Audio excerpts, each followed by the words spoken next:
window is closed. It's not closing. It's not about to close. It is shut. Whatever that person thought they still had access to is gone. And you weren't the one who locked it. I did. Because what belongs to you is yours by right, and what was stolen from you never left my sight.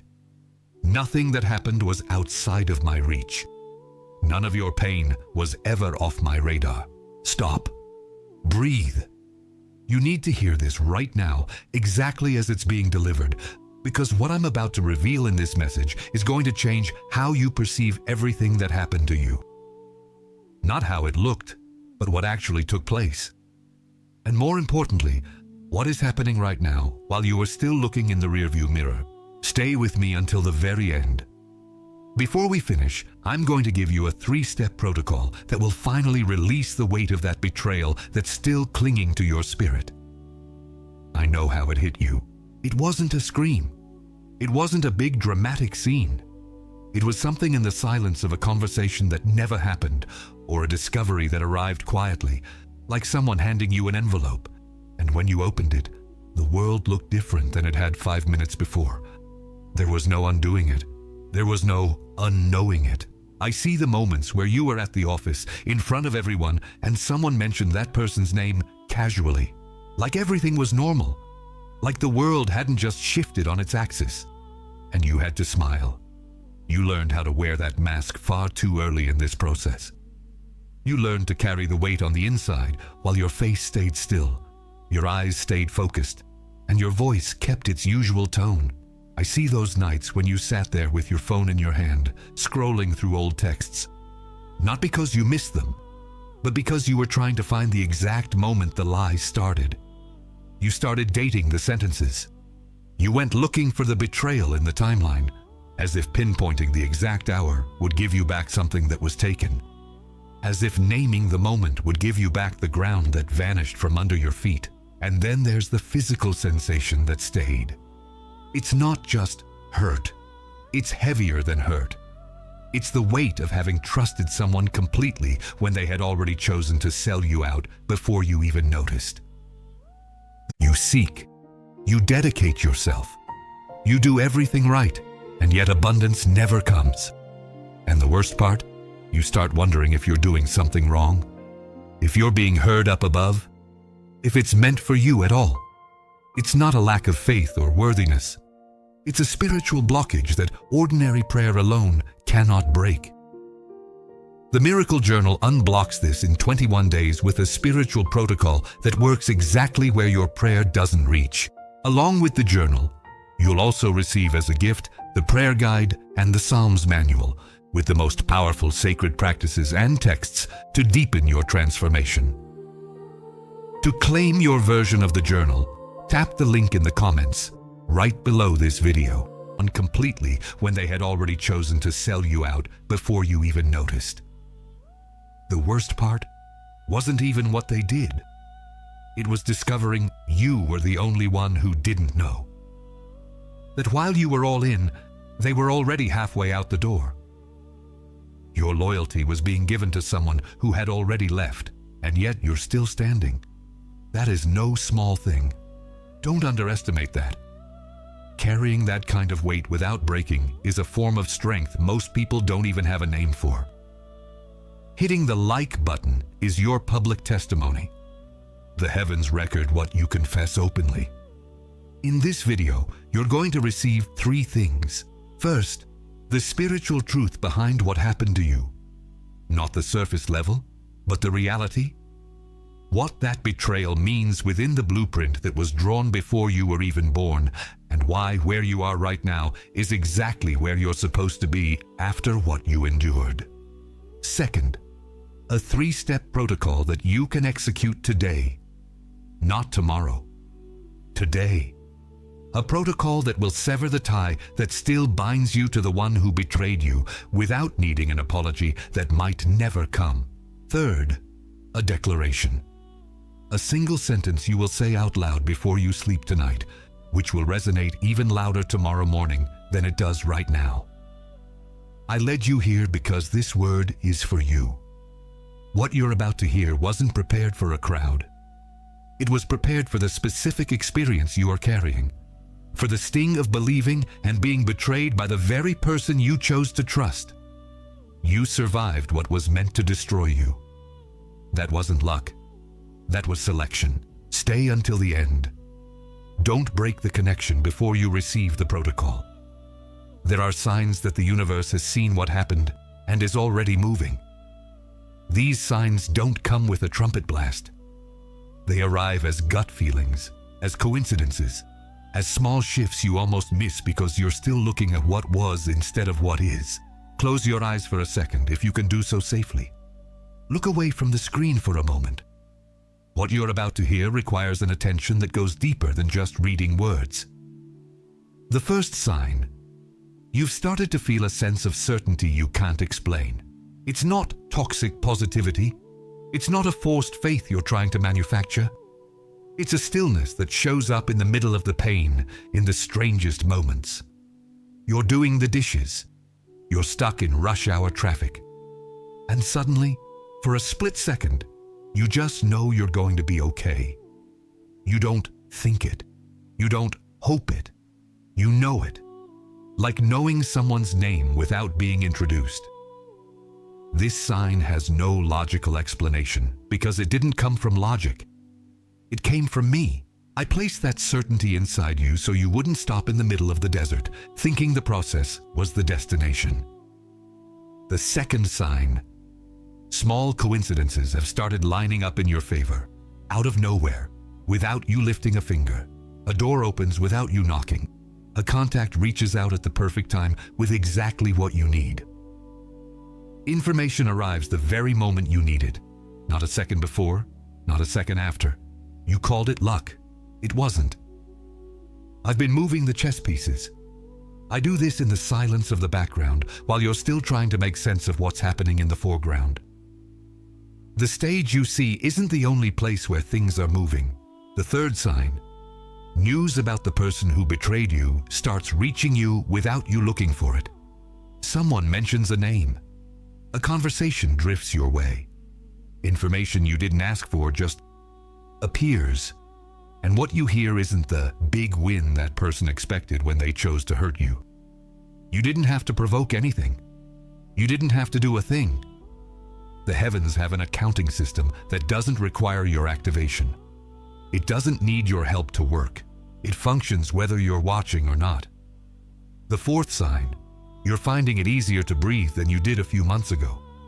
Not because the pain is 100% gone, but because something inside you has started to loosen. Bit by bit, almost imperceptibly. The body knows before the mind does. The body records the liberation before the brain processes what's being released. That relaxation you felt, that lightness in the quiet moments, that didn't come from time passing. It came from a decree that was signed in your favor before you even asked. Restoration starts on the inside before it shows up on the outside. The next sign is the hardest one to hear. It's the one the enemy has spent the most time trying to make you ignore. The fifth sign: you've stopped wanting them to be punished. Not because you gave up, not because you're weak, but because at some point you can't quite pinpoint.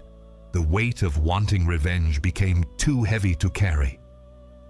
You realized, even if you didn't have the words for it, that holding on to that desire kept you tethered to the person who hurt you. Every time you fed that anger, you were giving them access to your attention, your energy, and your time. So you stopped. Not through a formal decree, but through an honest exhaustion. The release began in you before you even realized you were letting go. That's not weakness. That is the first movement of restoration. That is me working on the inside before I work on the outside. Type "free" in the comments if this word is hitting home. Close your eyes again. Take a deep breath. This doesn't work if your attention is divided. What comes next is the heartbeat of this message. There is a story you likely know, but you may have never heard it from the perspective of where you are standing right now. Joseph was sold out by his own brothers, not by enemies from the outside, by his own blood, by the people who slept in the same house, knew the same father, and ate at the same table. They sold him like a piece of property and went back home. They sat at their father's table. They lived with that secret for years. They carried on, and Joseph went to Egypt, not as a guest but as a slave, carrying the crushing weight of being betrayed by the very people who should have been the last ones to do it. And in Egypt, the betrayal didn't stop. He was falsely accused, thrown in prison, and forgotten. For years, his name wasn't spoken by anyone with the power to change his situation. For years, it looked like their version of the story had won. But the heavens hadn't forgotten the decree. The day finally came when those same brothers stood before him. They were hungry, they were ashamed, their hands were empty, and Joseph was in the highest position in Egypt. Not because the world finally realized his worth, and not because he managed to prove he was right, but because what the heavens decree cannot be cancelled by human betrayal. That betrayal actually accelerated Joseph's destiny. It didn't delay it.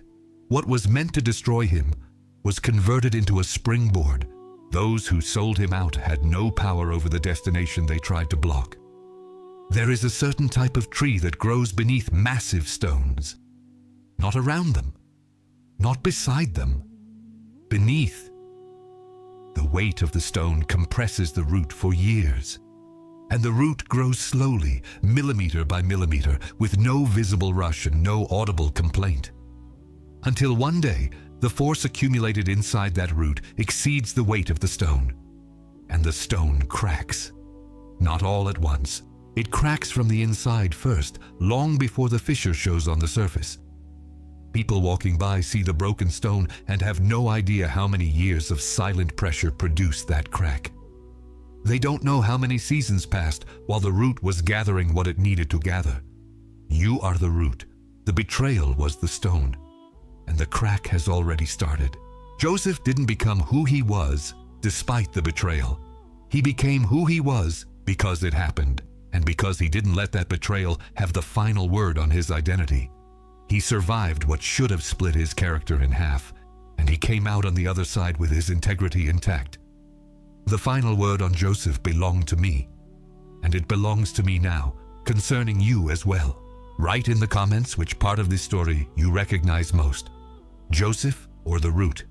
Both are you. Both are telling the same story. Let me stop for one full minute. You were betrayed by someone you trusted. That is a fact. It's not an interpretation. It's what happened. You carried that weight without having a place to put it down. You spent nights with no one to talk to. You spent days surrounded by people while still feeling completely alone. That is a fact. You survived the quietest period of the pain, when no one knew what was happening inside you and you couldn't show it. That is a fact.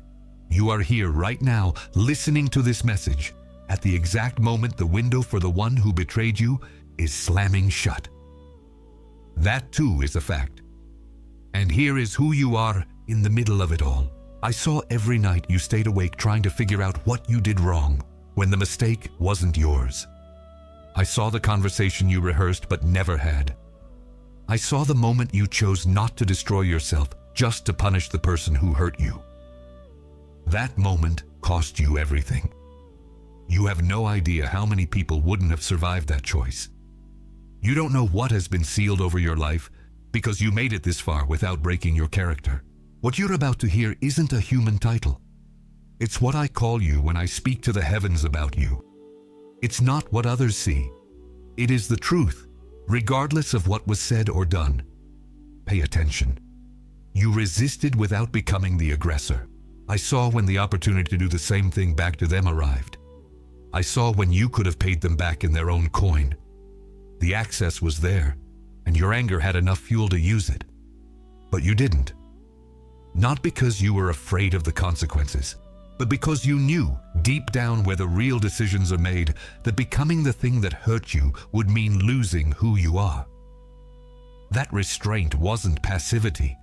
It wasn't weakness in disguise. It was the hardest test of your character. And you passed. Without a witness, without recognition, without anyone to record what you chose not to do when you had every right to do it. What this authorizes: you don't have to prove anything to anyone. Your silence in the face of the opportunity for revenge has already proven everything. You walked out of that process with no debt to your character. That is worth more than any vendetta you could have carried out. You are preserved. I guarded what was yours while you were in the middle of the fire. I saw what the betrayal tried to kill in you. Your trust, your openness, your ability to believe in someone without reservation. And I held onto the parts the enemy was trying to rip away for good. You are still capable of trusting. You are still capable of opening up. Not in the naive way you did before, the way that couldn't tell the difference, but in the wise way of someone who has survived, the way that discerns without shutting down. The difference between the two is everything you've endured. What you lost in naivety, you gained in discernment. And discernment with an open heart is more valuable than innocence without protection. What this authorizes: whatever comes to you from this point on won't be arriving for a broken person. It will be arriving for a preserved person who has learned how to see. What's ahead won't find you empty. It will find you ready in a way you never were before the process started. You are positioned. What happened to you didn't knock you off your path. It put you on it. There are rooms you couldn't walk into without having gone through what you went through. There are conversations you couldn't have. There are people you couldn't reach. There is an authority you couldn't carry without the credentials of what you survived. I didn't waste a single tear. I used it. Every bit of it. Even the parts you don't understand yet. Even the parts that still sting. Even the parts you would have opted out of if the choice were yours. The choice wasn't yours, and how it's used isn't either. What this authorizes: you can stop trying to make up for lost time. You don't lose time within a divine decree. You accumulate depth. What looked like a delay was preparation. What looked like a detour was the route. Write in the comments which of these three identities you recognize in yourself right now. The first, the one who resisted becoming the aggressor. The second, the one who was preserved in the fire. The third, the one who is positioned exactly where they need to be. And if you haven't subscribed to this channel yet, do it now. The next message is going to reach you at the exact moment you need it. This protocol is called the Final Seal Protocol. 3 steps. Today, not tomorrow. Step 1. Name the debt. Take a piece of paper. Write down the name of the person who betrayed you. Under their name, write one sentence describing what they owed you that they never paid. Maybe it was an apology. Maybe it was public recognition of what they did. Maybe it was something concrete that was taken. Name it. Don't be vague. Be specific. A debt without a name is too invisible to be released. You need to know exactly what you're holding in order to let it go. Step 2. Transfer the collection. Below what you wrote, write this exact phrase: I hand the collection of this debt over to the heavens. I step down as the creditor. What's mine will be restored through the channels the universe chooses, not the ones I would control. You aren't saying what happened was fair. You aren't saying it was okay. You are saying the bill is too big for you to manage and that the heavens have a capacity for justice that you don't. You are stepping down as the judge and executioner of a sentence you weren't meant to carry out. You are acknowledging a higher court. Step 3. Destroy the paper. Don't keep it. Destroy it. Tear it into tiny pieces. Burn it if you can do so safely. This physical act isn't just symbolic. It's the moment your body and mind receive the same signal at the same time. This has been handed over. I am no longer carrying this. What was in my hands has been placed in much larger ones. My burden has become the responsibility of the one who is capable of carrying what I cannot. The sign of confirmation isn't euphoria. It's not a dramatic, immediate high. It's stillness. A tiny lightness that shows up first in your breathing. A gap between one thought and the next that wasn't there before. If you feel that, the step was received. Even if you don't feel it immediately, do it anyway. The decree doesn't rely on your feelings to be valid. Write "received" in the comments if you're going to do this protocol today. In the next 72 hours, 3 things will be launched against you. Not as a possibility, as a certainty. The first tactic: righteous anger returning with fresh fuel. It will come disguised as justice. It will feel like clarity. It will be the most articulate version of why you have every right to be furious. And you will be right. Your anger will be justified. But the problem isn't the anger itself. The problem is that justified anger, when fed and revisited, keeps you tethered to the person who hurt you by a wire that feels like fire but acts like a chain. Every time you revisit that rage, you give them access to your attention and your time. The enemy uses the fairness of your anger to keep the link that the protocol just severed. Recognize it when it comes. Name it. Don't feed it. The second tactic: the mental replay of what should have been said. You will hear inside your head the perfect version of the conversation that never happened. The one-liner that would have crushed their argument. The comeback you didn't have then, but that is now sharp, perfect, and undeniable. Your mind will want to have that conversation. It will want the satisfaction of winning a battle that's already over. It wants the closure reality didn't provide. This isn't healthy processing. This is the enemy offering you an imaginary victory in exchange for your real peace. That perfect argument in your head solves nothing. It doesn't change what happened. It doesn't set you free. It just keeps the loop running. Don't take the bait. The third tactic: the hope for an apology that restarts the watch. This is the most subtle one. Sometimes it comes as a dream. Sometimes as a message from a third party suggesting they might be sorry. Sometimes it's just news that things aren't going well for them, and your mind starts calculating if their suffering will eventually lead them back to your door to apologize. That weight will keep you facing backward at the exact moment your future is arriving from the front. An apology may come, or it may not, but your restoration doesn't depend on it. What has been decreed for you isn't waiting for their cooperation. It's not stuck in a line, waiting for their approval. And then there is the internal enemy. The voice that says you played a part, that you should have seen it coming, that there's something in you that attracted this, that if you had been different, smarter, less open, less trusting, it wouldn't have happened. That voice isn't your conscience. It's condemnation disguised as analysis. Conscience shows you what to adjust and moves on. Condemnation keeps you in a courtroom with no end date, no jury, and no possibility of acquittal. You are not the defendant here. You never were. The choice to betray was theirs. The responsibility for what was done belongs to them. It is not yours. Write "protected" in the comments. The decree is sealed. Close your eyes for a moment, if you can do so safely now. Place your hand on your chest, right in the center. Feel the warmth of your own hand. Take a deep breath. Not a fast one, a deep one.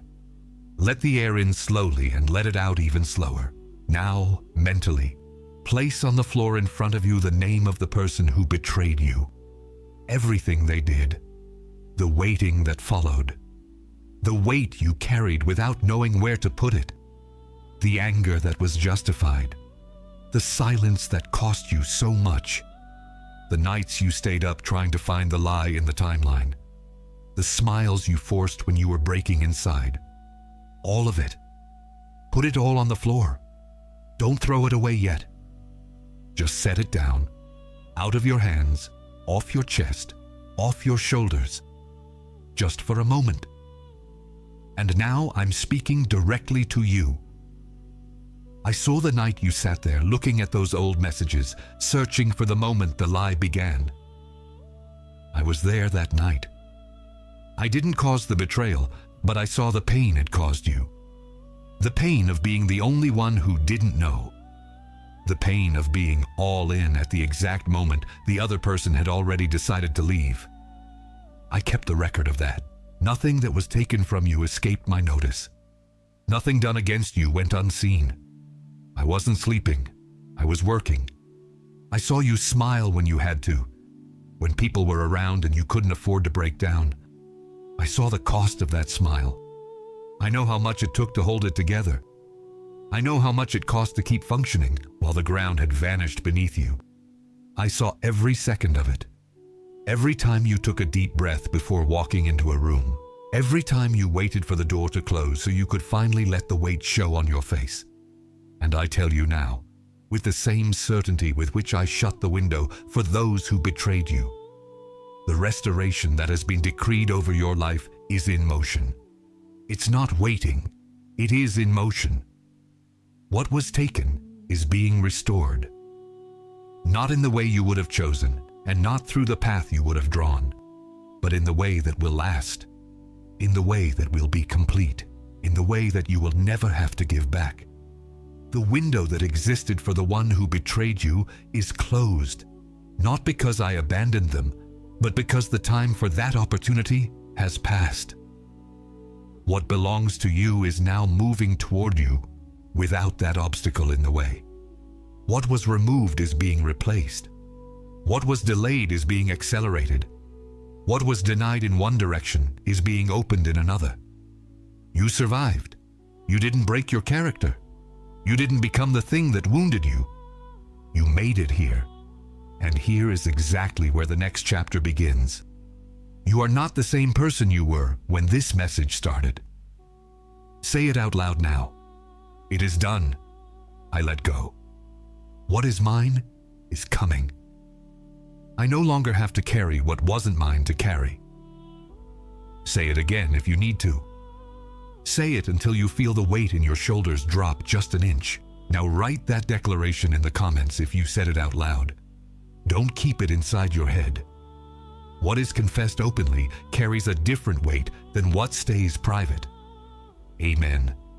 Write "done" in the comments if you received this message from start to finish. And send this video to someone who is carrying a betrayal that hasn't been resolved yet. Not a group. One specific person. You know exactly who it is. The person whose face or name popped into your head while you were listening. That person needs to hear this just as much as you did. And if you want to go deeper, if you want a complete process of restoration, the link is in the first pinned comment, waiting for you just like it waited for this moment. It is done. You are not the same person you were when we began. You seek. You dedicate yourself. You do everything right, and yet abundance never comes. And the worst part? You start wondering if you're doing something wrong, if you're being heard up above, if it's meant for you at all. It's not a lack of faith or worthiness. It's a spiritual blockage that ordinary prayer alone cannot break. The Miracle Journal unblocks this in 21 days with a spiritual protocol that works exactly where your prayer doesn't reach. Along with the journal, you'll also receive as a gift the prayer guide and the Psalms manual with the most powerful sacred practices and texts to deepen your transformation. To claim your version of the journal, tap the link in the comments right below this video.